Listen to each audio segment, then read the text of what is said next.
Hey folks, welcome back to the channel. Happy Catty Crypto here. So just before we dive into this video, folks, I did go on DJ Trev's channel and kind of gave my perspective on this kind of middle ground and kind of explained this dev pool and dev proposal. And it seems like Ed was kind of taking it in. Obviously, I don't do videos because I find that my face is totally irrelevant to the situation in hand anyway. So it's just my voice, but I kind of give my side and my perspective on things. But this video is more looking towards the ecosystem as a whole and looking at how long realistically things are going to last. So what I want to do is just touch on the Oracle rewards pool, and I've done a little bit of maths, and as you can see, going from the 6th to the 7th, okay, you can see there's around a 4. We'll do it as, you know, this is really averaged. I'm not doing definite maths here. I'm just doing very average estimated maths, okay? And as you can see, you've got around 400 million being dished out each day, okay? I've run some numbers on the calculator. I've done them a little bit above, a little bit higher, and I've averaged it out. So it looks like the Oracle rewards pools go, if this continues at the current depletion rate, it's going to last for around 718 days. Now, it seems like a long time, doesn't it? Well, the more people that delegate, the more that's going to be dished out. And in itself, validators validate the blockchain to be rewarded, right? And for each one that's here, they're running, so to speak, a ship. And that ship has to be maintained. Things have to be paid for, and all of the other kind of things, especially if you're doing auto compounding and stuff like that. Now, in essence, there's no true kind of real funding for the Oracle rewards pool, but it is in the Terra Rebels roadmap to kind of adjust the system to start helping the Oracle rewards pool. Now, you can't see my calculator I've got up because I've got it on selective choosing of what screen it's on, and you know, I don't really need to show you it. It's just a very, very simple set of sums. So anyone can do it. Anyone can figure it out themselves. On average, it looks like it's probably going to last around 700 days at the current rate, let's say, on average. So that gives us a lot of thinking time, but at the same time, we need to always ensure that we're not only thinking about the developers that are building on the blockchain, but also validators too, that are also helping build on the blockchain, because each one will kind of have its own route as to which it's going, and it will always likely involve their node. It will be something that's built around the node or built around the technology. And, you know, we really do see good projects come from validators, from what we can see in the past and from what we can see going on over at Luna currently. All of the different validators using the technology to pretty much more or less harness the energy that is in the blockchain, so to speak. So let's go over to the Cosmos hub, but just first, let's look at the proposal in itself. Now, there's been a lot of posts going around saying, you know, well done for passing and stuff like that. And I'm like, but it hasn't passed yet. And I always like to wait until they have officially passed, because there's 109 validators that haven't voted. If they all voted no for whatever reason, for Murphy's Law, then it wouldn't pass, right? So we always do need to wait very, very much until the end.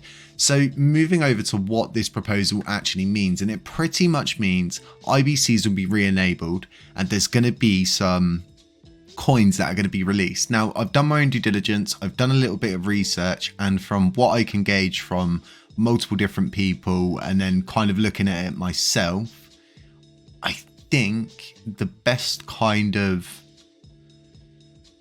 way to go about it is, you know, and remember, these coins aren't being minted, okay? They're not being minted, they're already there, they're just trapped, okay? And it's probably going to be around 40, some people are saying 30 billion, some people are saying 50 billion, and I'm thinking, you know, probably around the 35 billion, worst case maybe like 40 billion. And then there's probably going to be a few mil of USTC that also gets released. So don't freak out when you see that. It's totally normal. There's no coins being minted, and there aren't any being planned to be minted anytime soon. Any coins that are going back into the supply are either from situations like this or simply being taken from the Oracle rewards pool. As you guys know, none of this is part of our circulating supply. It is part of the total supply, as you know, but it's not counted in our circulating supply at any time. Do remember you can click and drag on these charts to get, you know, more and more in depth, even down to a single block if you want to, as you can see there.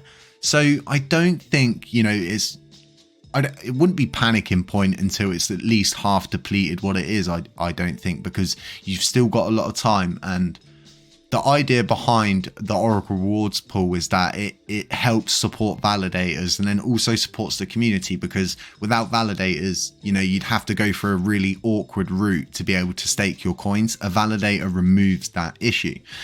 A thing we're seeing across the board currently is people thinking that each one of these validators actually hold your coins, and they don't. Okay, they do not hold your coins. They're held by the system. They don't have access to your coins. They get paid a commission. The same as the way you're getting paid commission is the same way a validator actually gets paid commission. So never ever sit there and think to yourself, you know, oh my god, if a validator shuts down, what happens to my coins and stuff? It's not. There's a post going around about jailed validators and the amount of coins they've still got delegated to themselves, and it might just simply be that that's their own delegations that they've done to themselves for whatever reason. You can be a jailed validator for many, many reasons. And the best thing to do when you're kind of sitting there and thinking, you know, what does jailed mean? Get yourself the tutorial up and just search the word jailed. And, you know, it's as simple as that. You can literally find, it's like a glossary. If you type it in, you will be able to find out what it's called. So as you can see here, jailed. Validators who misbehave are jailed or excluded from their active set for a period of time. And being jailed could mean you don't have the correct software that the system is running. And literally this glossary is full of everything. It literally breaks down exactly what each thing is. And I think it's super helpful for people to understand that there is a glossary, there is a guide, there is a manual, and it can explain everything. So like I've been saying about the top 130 validators that participate in consensus, receive rewards and secure the blockchain. Once we hit that active set, it then becomes a battle to get into the active set to gain rewards, to participate in consensus and secure the blockchain. If you're not in that active set, you won't be getting chosen to secure blocks, commit new blocks, sign transactions and things like that. So you know, everything really is in here. I'm going to leave a link to this in the description, but you can always get this from down here in the bottom left-hand corner. It is part of that. So as you know, Miata is launching this month. I'm hoping to see them pop up on this marketplace. I'm going to put a word in as well with the people I know at Terra Rebels and try and get this changed to get Miata on it, because I really feel like they've got a good opportunity to become the center point for Lunar Classic's NFT market. And I know not everybody's into NFTs and a lot of people see them as stupid, but there's still a huge kind of community that love NFTs out there. Now, what's going to really happen this week? Well, it kind of feels like we're in a stalemate, doesn't it? It kind of feels like we're not really going anywhere at the moment. And it's all kind of down to funding, I think, now that things are really not moving forward currently. So don't freak out. Don't sit there and think, you know, it's all over. Things are dying down. Trust me, you'll always see this in crypto, that kind of all of these kind of like meme-ish people will flock to coins that are pumping, vibrant, the community's positive all the time, and it really does attract those kind of people. And then when it stops being interesting, when good things stop happening consecutively, one after the other, people get used to the burns and stuff like I said they would. We kind of lose a lot of that shaky following in it, and it goes back to the core kind of community that was there from the very beginning. They understand the situation. They know we're not going to $1 anytime soon, and they also understand that we don't need to get to $1 to make monumental gains, I assure you. And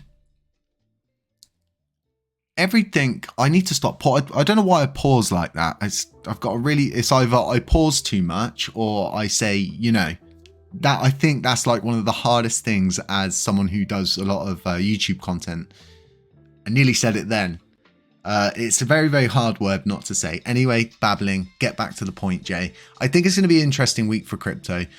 Just for the sheer fact there's so many different things going on in the world. And there's one thing we don't ever really incorporate in on this channel, and I'm not going to incorporate it in, but I know it has a huge effect as to what the overall economy is doing. And whatever the overall economy is doing is going to have a harsh effect on crypto in itself, because we're such a small, minute percentage of the actual people invested in crypto that people are so scared, like so scared to even get invested, that normally people will buy in when it's running because they feel safer. They think, oh, it's running, it's got to keep going, you know, oh, it's all over the news, you know, Bitcoin's going to the moon and stuff like that in the last bull run. And I think that's kind of what carries it. But I think you know what I'm going on about. It's kind of all that stuff that's going on currently in Europe, way further, you know, from where I am in Europe, so to speak. But I think that's playing a big participant as to what's going on.